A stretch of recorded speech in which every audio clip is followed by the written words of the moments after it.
What's up, Fever Nation? I borrowed a clip from Venom Reacts. For you all are not familiar with his channel, go and watch it. His breakdowns are super thorough. The man does a great job of breaking down everything that is going on behind the scenes that we're seeing on the floor. I'm going to try to add a little context to some of the things that he has mentioned and some of the things that I have seen. I'm joining the contingency of riding for CC. I'm joining BDP, KTV, JTL Sports, and everybody who is riding for CC. I want you to watch this interview Lynn Dunn goes on. First time this podcast came out was June 3rd. They brought these other coaches in to talk about the accomplishments that they have achieved as college coaches. And then Lynn Dunn appears to get the last word. And the things that Lynn Dunn is going to say, to me, sounded disturbing. Very disturbing. But when you watch what Snakeany was doing to CC the last 2 or 3 games, no help D, no screens on offense. She's using ISO to control this young lady's behavior. Sad state of affairs in the Fever front office. Sad state of affairs. They're allowing Lynn Dunn to have too much power. This is an abuse of power by the front office and the head coach. They should all be ashamed of themselves that you have a really low maintenance player that they're trying to accuse of being high maintenance, diva, all of these nonsensical things Dan Dakich is talking about. I'm not going to even talk about Dan. I don't even know that guy. Who is Dan Dakich? But moving right along, listen to what Lynn Dunn has to say about culture. I'm going to show you this culture from another perspective before we take the deep dive in. Let's take a look. Well, thanks, John. Anyways, now we got Lynn Dunn. Here we go, chat. Brace yourselves. Lynn Dunn, man, I'm honestly getting tired of Lynn Dunn. I'm actually already tired of everybody. But let's listen to Lynn Dunn. I don't even know why she put a microphone in front of her. But let's see what she has to say. Get me away from her. I just want to hit on a couple of points, a little bit of re-emphasizing what we've already heard from Jay and Carol and Mark. But I think we really have to be clear that our culture is key to our behavior. It's all about how we behave. You can't miss this, Fever Nation. You can't miss this, Clark Nation.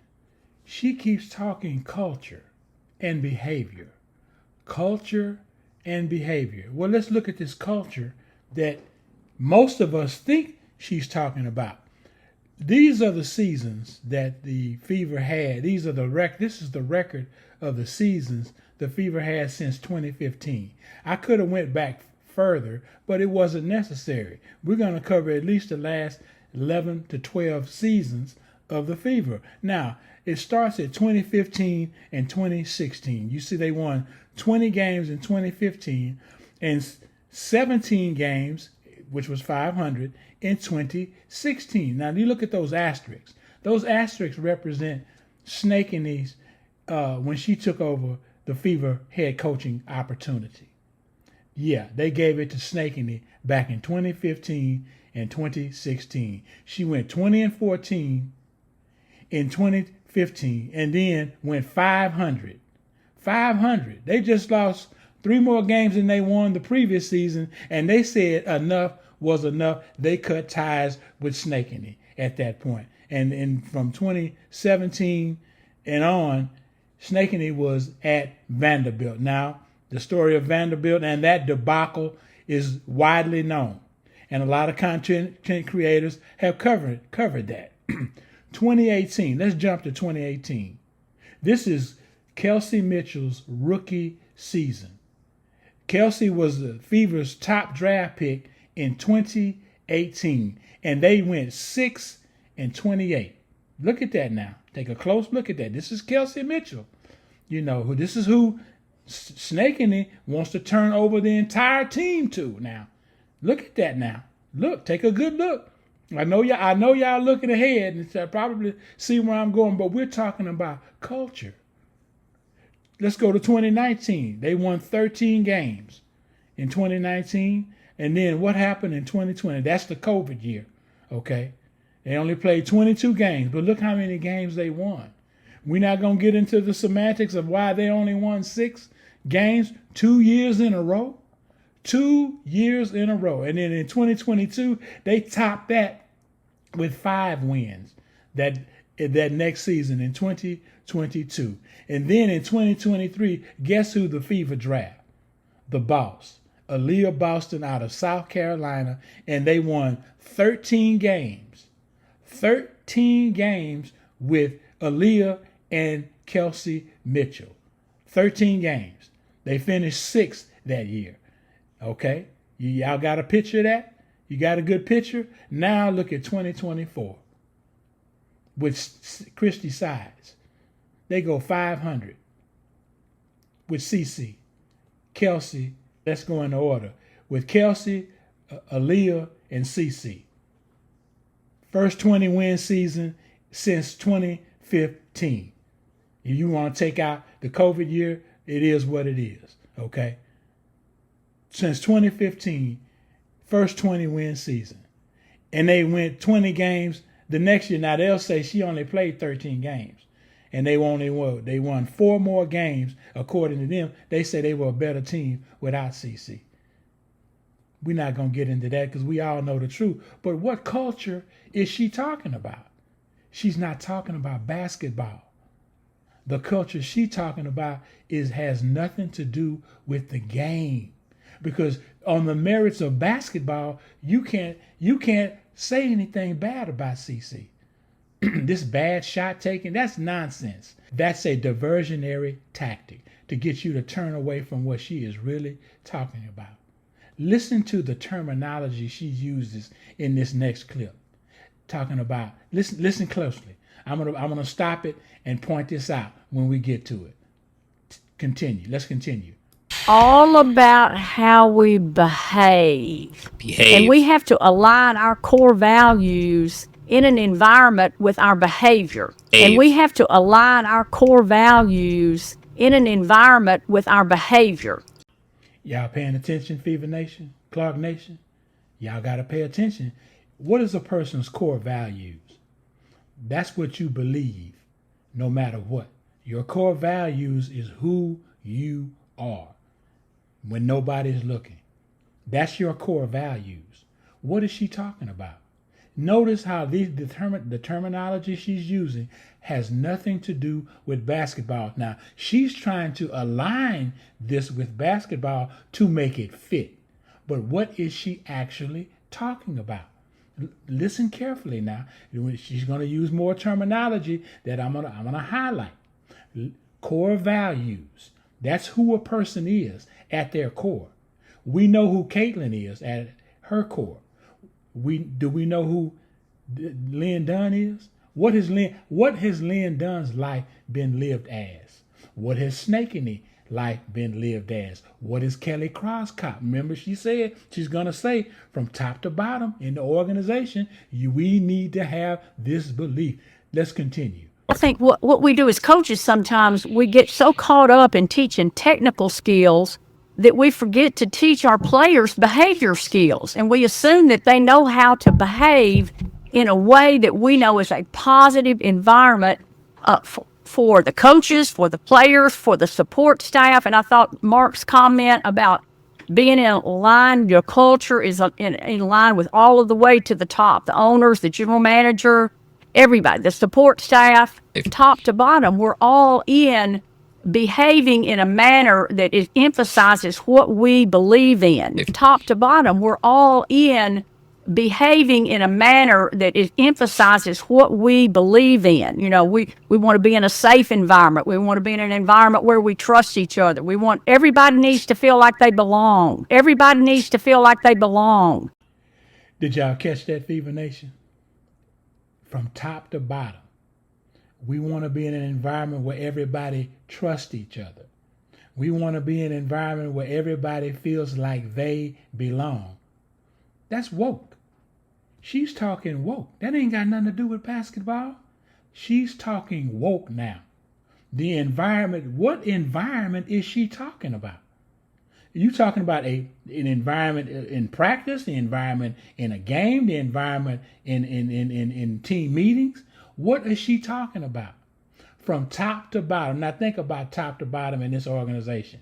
Kelly Croscott, Amber Cox, Lynn Dunn, is she's supposed to be some type of coach's consultant. Snakeany White. What do they all have in common? Think about that now. These are their core, remember, the core values. Your core values, you need to believe in what we believe. This is what she just said. You need to believe in what we believe.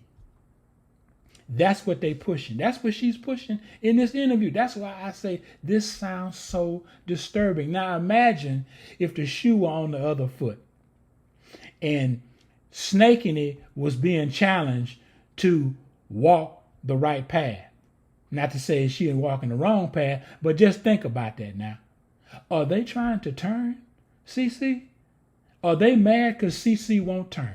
Caitlin is Everybody unsafe. has to care about each other. That vulnerability piece is so important, and it's key for the coach to be vulnerable. If the coach is vulnerable, lets their guard down, more than anything, admits, I made a mistake. My bad. My fault. I hold myself accountable. Boy, I'm teaching my players how to reemphasize what we think is important. And that authentic and that honesty, they're all behavioral things that are so important. And I look at our culture as the foundation of a house. And then I look at our core values as the pillars. And I look at our culture as the foundation of a house. And then I look at our core values as the pillars as we build the house. And when I go into an environment, when I go to evaluate a player or coach or whatever, I want to see, hear, and feel that culture. And when I go into an environment, when I go to evaluate a player or coach or whatever, I want to see, hear, and feel that culture.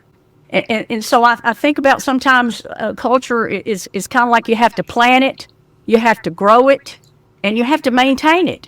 And so I think about sometimes culture is kind of like you have to plant it, you have to grow it, and you have to maintain it. You hear that, Fever Nation? I hope y'all paying attention because I know some of y'all think I'm going off the deep end. She says she wants to see, feel, and hear culture when she's evaluating this person, whether it's a player or a coach. She wants to see, feel, and hear. Kind of weird if you talking to me, but that's Lynn Dunn. This is the foundation of the Fever. This is who behind the scenes. This is who Snakeany White is. That's her protege.